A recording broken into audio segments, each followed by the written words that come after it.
Filho de portugueses, ele é político, jurista e, com certeza, o mais polêmico dirigente esportivo brasileiro. A nossa entrevista de hoje é com Eurico Miranda. Eurico, muito obrigado por nos receber aqui, podemos dizer, na sua casa, né? O senhor jogava bola quando era criança? O brasileiro normalmente recebe de presente uma bola. Mas nunca fui bom jogador, não. Jogador não fui, não, mas joguei bola. Joguei minhas peladinhas. Por que na época da faculdade o senhor escolheu a fisioterapia? Eu fiz fisioterapia primeiro. Me formei. De uma certa forma, eu lutei pela regulamentação da profissão, mas eu me desencantei e resolvi fazer direito. E fiz direito. Fiz a Faculdade Nacional de Direito. E depois, aí já sempre envolvido com o Vasco, a gente enveredou aí por essa vida que já está... Eu já cheguei aos 71. A morte prematura do seu pai mudou o rumo da sua vida? Pai sempre faz falta. Pai sempre faz falta. Mas eu já tinha a minha vida encaminhada e não mudou, mas a única coisa que serviu é para que eu seguisse muito os exemplos do meu pai. Como começa a sua história com o Vasco? Eu sou Vasco de nascença. Logo que eu nasci, o meu pai me colocou como sócio do Vasco. Naquela época, sócio dependente, há muito tempo. Mas eu fui, na verdade, que não deixei de ser até hoje, um torcedor de arquibancada. E aí, envolvido, torcendo na arquibancada, eu com 21 anos, me trouxeram para a vida política do Vasco. E aí eu entrei na vida política no Vasco, já estou há 50 anos na vida política do Vasco e consequentemente, na vida administrativa do Vasco. O senhor acha que quando interviu na contratação do Roberto Dinamite, que ia assinar com o Flamengo, isso te trouxe credibilidade junto à torcida vascaína? A minha trajetória no Vasco não foi por causa do Roberto Dinamite, teve outros, porque quando o Roberto Dinamite veio aqui para o Vasco, eu já era dirigente. Então,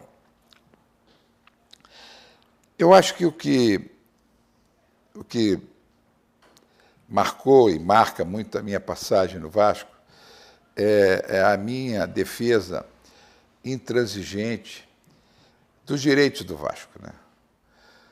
Daquilo que o Vasco representa para a sociedade. A minha ligação, por exemplo, com a Câmara, fui deputado por 2 mandatos, com uma expressiva votação. E a minha campanha eleitoral foi só dirigida ao torcedor do Vasco.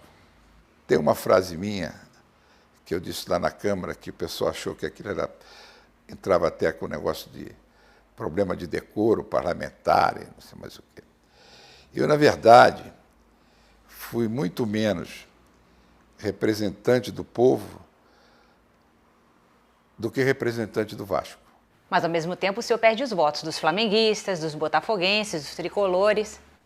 Você sabe que, politicamente, eu nunca me preocupei com o voto de flamenguista, de botafoguense, fluminense, apesar de eu ter tido voto de alguns.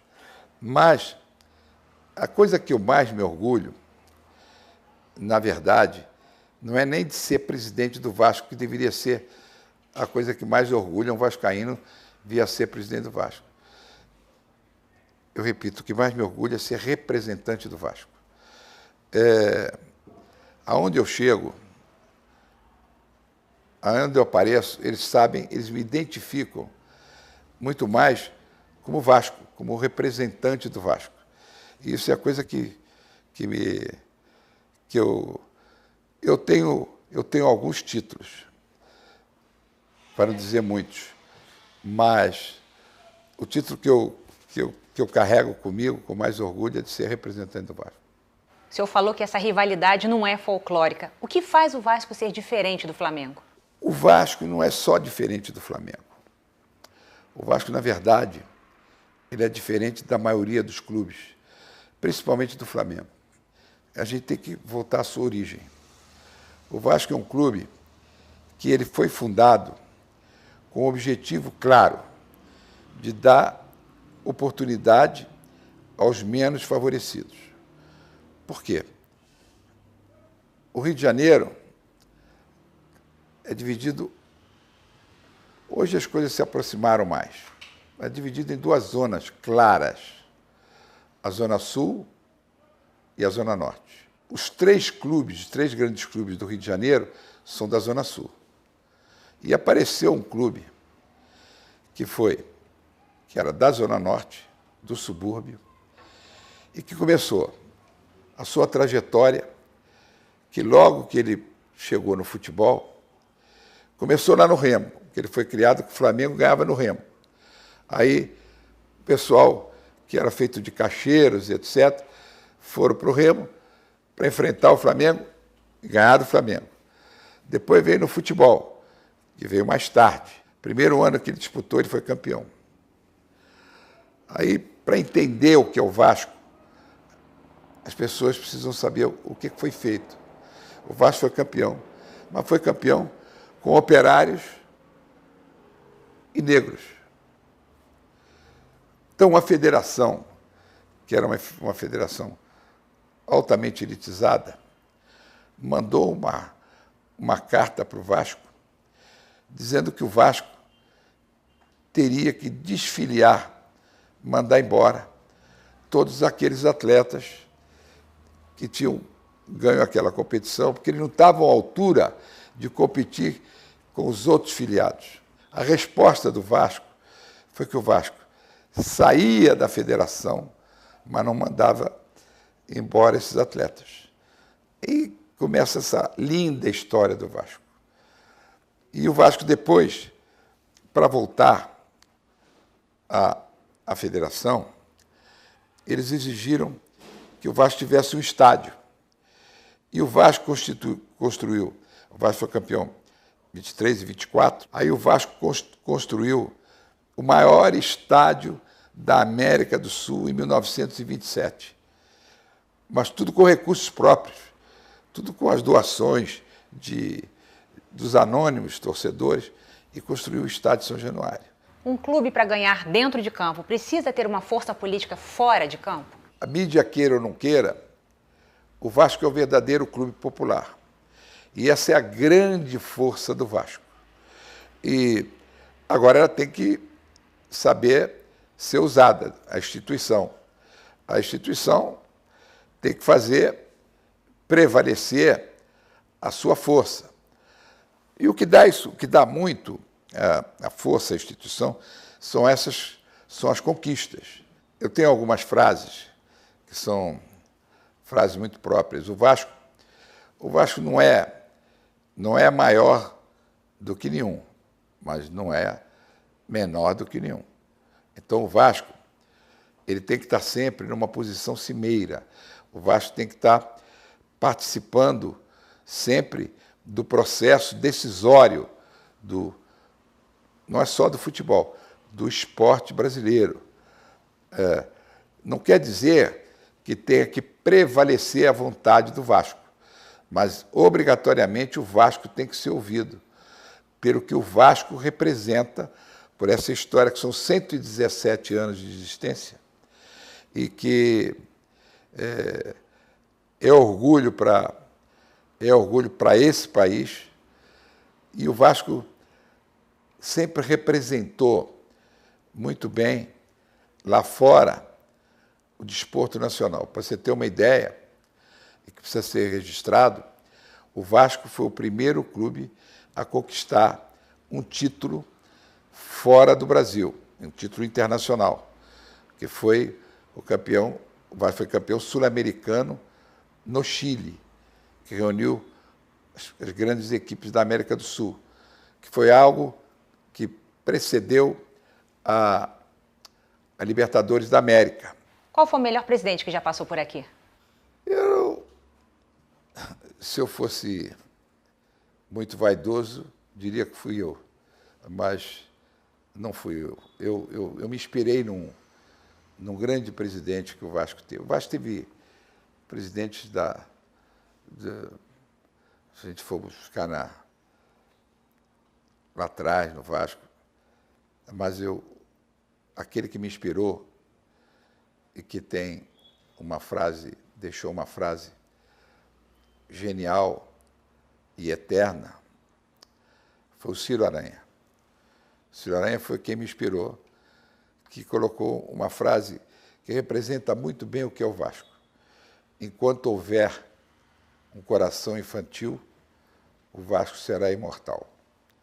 Então, isso aí é algo que a gente cultua e faz questão que aconteça. Para você entender, e todos entenderem bem, que são coisas pouco divulgadas, o Vasco tem uma escola aqui, uma escola de primeiro e segundo grau, legalizada, registrada na Secretaria de Educação, no Ministério da Educação, que já formou alguns atletas. Essa escola é aqui dentro. Então, sempre cuidando do jovem. O senhor que sempre defendeu o Roberto Dinamite como jogador, se sente traído por ele? Não, o Roberto Dinamite, a definição do Roberto Dinamite, já que você está me forçando a dizer isso, a definição de Roberto Dinamite, ele foi um grande jogador, mas como administrador, zero. Porque, primeiro que não é a praia dele, ele nunca administrou nem a casa dele. Como é que ele podia administrar um clube da grandeza do Vasco? Do final dos anos 80 até os anos 2000 foram os melhores anos do Vasco. E o presidente era o Calçada. Mas quem realmente mandava? Eu acho que ele mandava, mas ele mandava no clube, mas eu tenho uma participação decisiva, porque eu era vice-presidente de futebol e vice-presidente eleito. E às vezes a gente aparece mais, porque a gente é mais atuante, mais participativo. E eu sempre tive a coisa de ser representante do Vasco. E então, ele foi um bom presidente. Ele foi um bom presidente. Por que o senhor resolveu criar a Copa do Brasil? E eu recebi um pedido para eu ir para a CBF. Eu recebi um pedido do presidente João Avelange. Ele estava indicando o genro Ricardo Teixeira para assumir na CBF, e ele me pediu. E eu disse, olha, eu não saio do Vasco. Mas posso atender o pedido que você está me fazendo? E passei na CBF, na direção do futebol, durante 6 meses. A minha passagem lá na CBF, havia a história do problema da reivindicação de todas as federações. O Brasil é um país continental. E então nós tivemos a ideia de criar uma Copa que tinha participação obrigatória de todos os campeões estaduais dos diversos estados, inclusive o Distrito Federal. E privilegiando mais aqui São Paulo e Rio, que teriam mais de um representante, e criamos a competição. Como o senhor analisa essa crise da CBF? Há uma coisa básica no futebol: tem que ter comando. E comando respeitado. E o que vemos são jogos deficitários, estádios vazios. O senhor acha que o brasileiro está perdendo interesse no futebol? O torcedor, ele tem uma coisa que afeta muito ao torcedor, que esse é o que comparece no estádio, é preço. O preço do ingresso. Algo tem que ser feito no sentido de que o torcedor possa ir, porque realmente, na situação que nós estamos agora, é essa. E o jogo e a atração de uma partida de futebol, ela tem, como você dizer, ela tem que valer alguma coisa. Se não valer alguma coisa, se não valer a disputa. Por exemplo, eu posso fazer um Flamengo e Vasco na Lua. Vão aparecer lá uns marcianos, com certeza, e vão lotar para ver esse jogo, Flamengo e Vasco. O senhor começou a fumar charuto tarde. Por quê?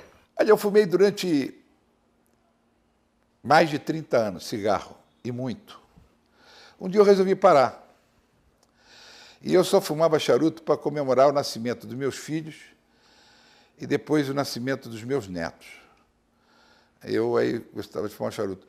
Mas aí apareceu uma vez, numa conquista, fui fumar um charuto. E aí passei a fumar um charuto. E o Vasco ganhava tanta coisa nos diversos esportes, que eu aí comecei a fumar charuto. E as pessoas acharam que aquilo era negócio, representava uma coisa como mafioso e etc. e tal. E aí teve essa característica. Hoje eu já não estou podendo fumar tanto charuto como eu gostaria, porque estou aí cuidando de um problema meu, mas não abandonei não, o charuto está aí. Qual foi o jogo mais inesquecível para o senhor? Vasco e Palmeiras, em São Paulo, decisão da Mercosul. O Vasco estava perdendo no primeiro tempo de 3-0 e terminou 4-3. E o Vasco com -1. E como o senhor gostaria de ser lembrado? Com o vascaíno. Eurico, muito obrigada pela entrevista, foi um prazer. Obrigado a você.